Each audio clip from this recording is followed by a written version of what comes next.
Welcome to Pindar Poetry. We hope you learned something new. You start by forcing a cinematic canvas. Change slide size to 16:9 and use 1920x 1080 so framing behaves like film. Then import high-resolution images and set them to fill backgrounds without stretching because crisp pixels sell the look. Apply a 3-color palette with 1 accent and pick 2 cinematic fonts, one for headers, one for captions.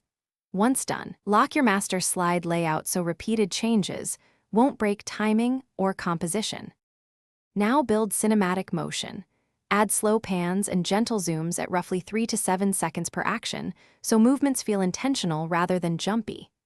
Use morph between slides for smooth object transitions and layer fade with motion paths when morph can't handle complex repositioning.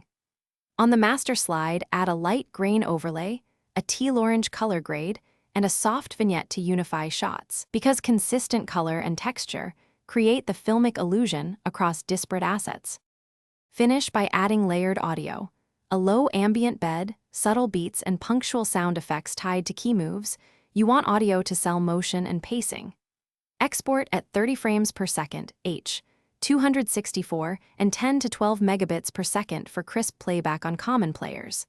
If playback lags, make sure to simplify heavy shadows, lower real-time effects, or bake animated elements into flattened images. This troubleshooting step preserves visuals while reducing CPU strain during presentation. Thanks for watching. Consider subscribing if we helped you.